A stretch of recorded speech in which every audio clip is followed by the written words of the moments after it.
Hey guys, it's Allison from Common Ground Gardens. Like my new hair? I kind of like it. Kind of miss the super blonde. Anyway, today we came inside. We're doing a video on houseplants. My friends have been begging me to do a houseplant video, so let's talk about why we always kill our houseplants. All right, so all plants need sunlight, water, and soil to grow. So let's imagine where these plants come from. Most of these are tropical plants. Most of them live on the floor underneath those big huge trees, so they're getting partial sunlight. It's a very warm, moist environment that stays a steady temperature, and that's why we can bring these guys home and keep them in our house, is because we're stabilizing the environment. But in their little hardy hearts, they are tropical plants. So most of your plants are going to need what's called indirect sunlight. So you're at the store, you want to buy this cute plant, go ahead and give it a quick Google, or in some cases they actually, nice people put tags on them that tell you what kind of sunlight they want. Direct light, indirect light, or low light.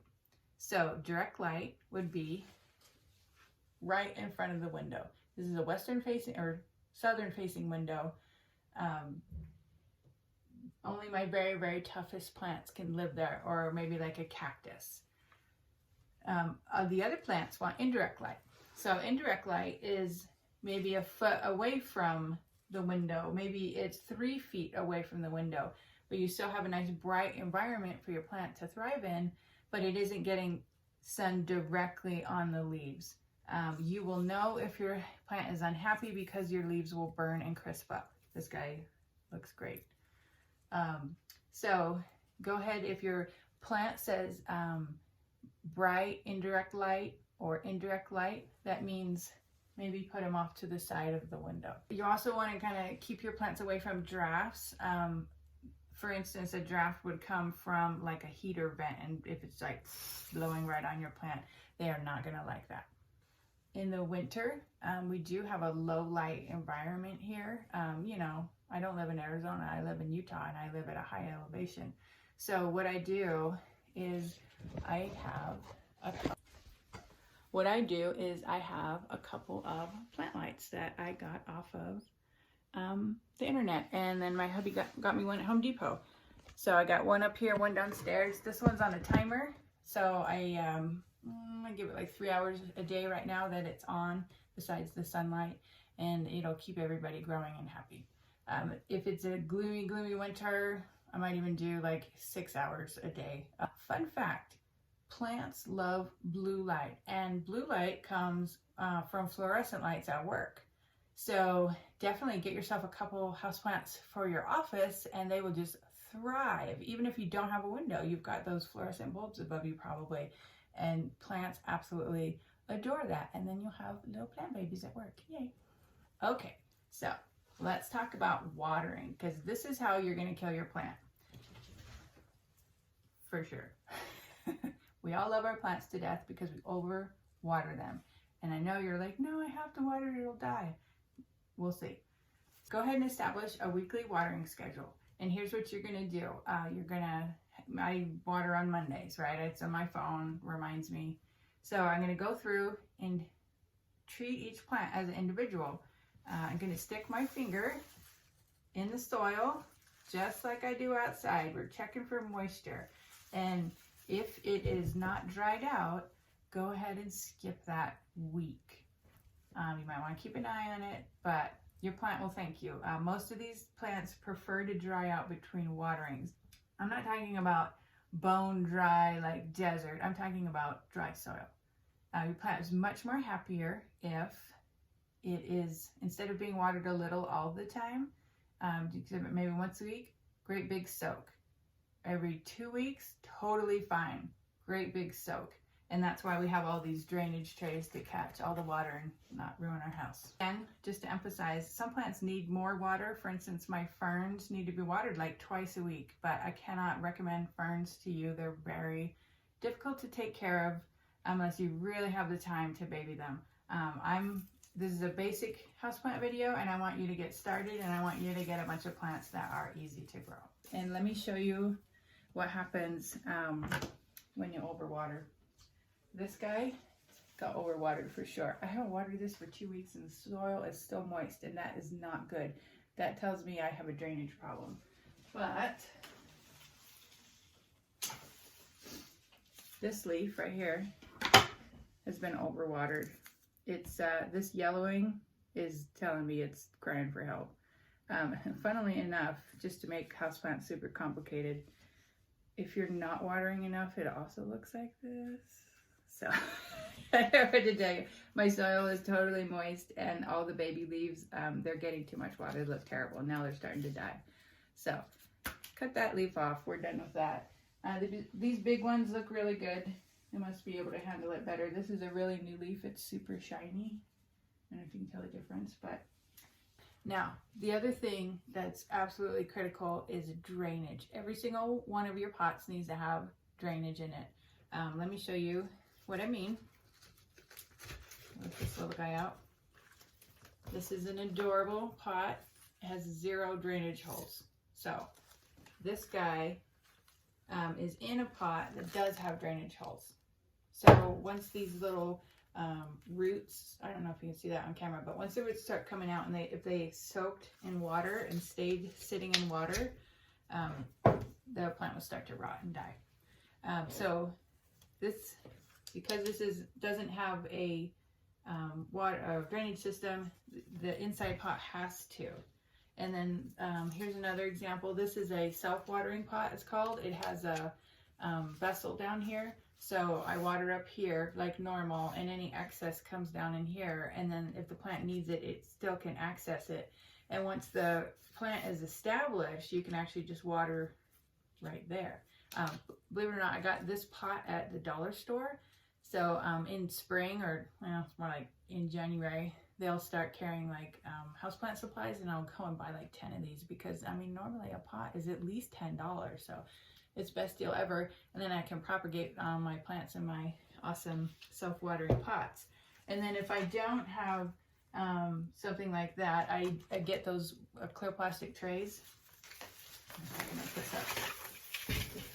Nice dirty one for you. You can get these at the nursery. Home Depot has them, and if I get to the point where I got a pot that's too big for that or whatever, I will just get a tin tray from the dollar store. So, and that way when you water, the excess goes in and it doesn't flood your house.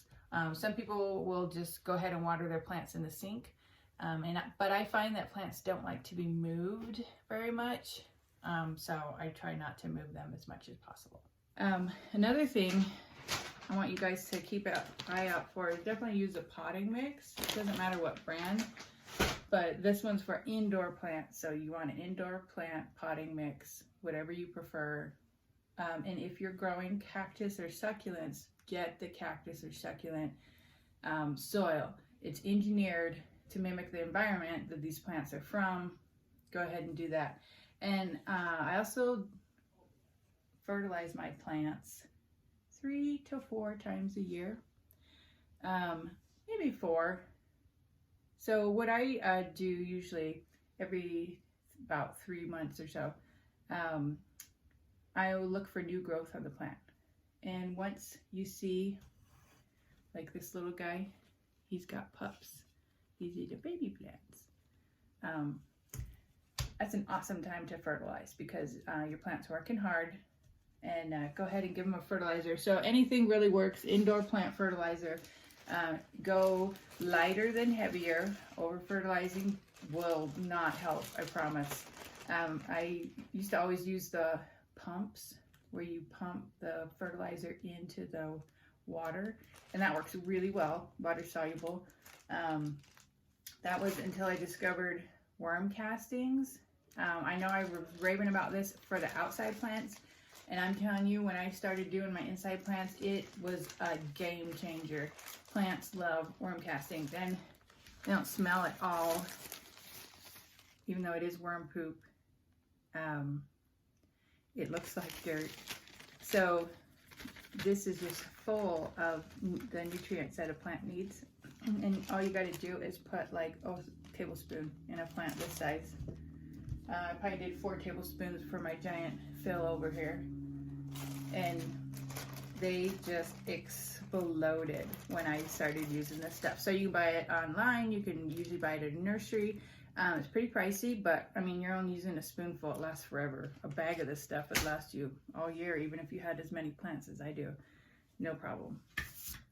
So 3 or 4 times a year, give them a super good soak and fertilizer. So just to sum up, I want you to get the right environment for your plant, the right sunlight, and usually that means not directly in a window, maybe off to the side a little bit, but still enough sunlight to be a happy plant. Definitely don't believe those posts about, oh, 0 sunlight, it can survive. No, it can't. The only way that you could do that is if you had a supplementary light, like your office lights. So, we've got the right place for the plant. Indirect sunlight is usually what they want. We're gonna water on a schedule, but instead of just automatically watering each time, you're gonna check the soil and let it be a little bit dry before you water it again. And then you're gonna give it a great big soak.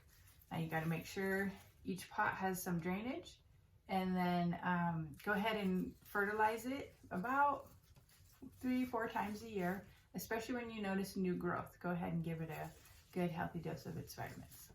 And hopefully you guys will be able to get your houseplant collection started, and then start with some easy ones like philodendrons and pothos, spider plants. Stay away from, I mean, my recommendation is to stay away from like ferns and some palms. You'll just kill them right away. But once you figure out how to do all that, then you can move on to the harder plants. So this adorable guy is a pilea. Sorry if I pronounce things wrong, I'm not really good at that. They're just the cutest leaves with the little dot. Sometimes they're called a money plant. This is one kind of snake plant, or sorry, spider plant. I knew I had the wrong thing. And it makes these adorable little babies that you can cut off and grow in a pot and then have a new snake plant. These are roots. See it? Look at that. Isn't that amazing? Just covered with them.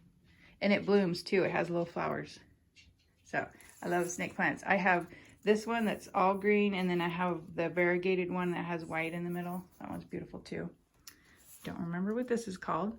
I also don't like this plant at all, so don't buy one of those. Here's a rubber plant. You've seen these. Beautiful. Tons of varieties of rubber plant, and they're really easy to grow. You can get ones that have variegated leaves, and you can get green and white, you can get pink and green and white. I mean, you can just go crazy. Stuff's awesome. This giant monster plant is Philodendron. I don't remember the variety, sorry. But absolutely, totally get one of these. These things are monsters, and they're just so easy to grow. They're so forgiving. Look at all this new growth. And this is even though I was overwatering it. See, here's another leaf that's suffering. I keep this downstairs in the dining room. It's amazing. This is my awesome Monstera deliciosa. I love this guy. I think it's been real easy to grow, and they're absolutely beautiful. Look how cute that is. So when the leaves first come out, so if you get a little one, the leaves don't have the striations, they don't have the eyes, but as they get bigger, they get lots. So this guy has 3 eyes and all these striations. Look at that. See, it's gonna separate pretty soon.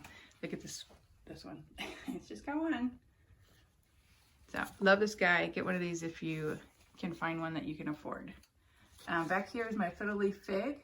You might want to Google fiddle leaf figs before you go out and buy one, because they are needy.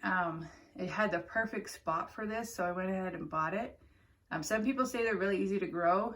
I think it's their environment, but they can require a lot of care. But this one's doing great. Got a brand new beautiful leaf, and then there's another leaf coming, so he's fine.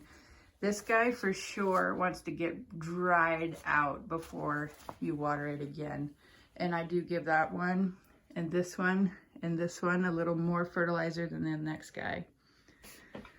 So these are the ones that you should definitely start out with. Sorry about the super bright light. This is a golden pothos.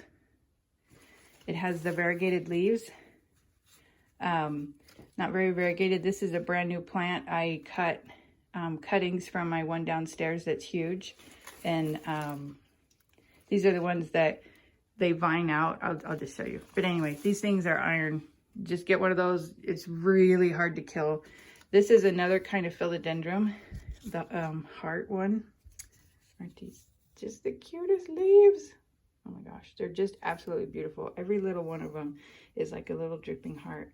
And they're just so easy to grow, no problem. Forget to water it for 3 weeks, don't care, doesn't even matter. So, Philodendron, also Philodendron, Pothos, try those first. And then I'll take you downstairs and show you the rest.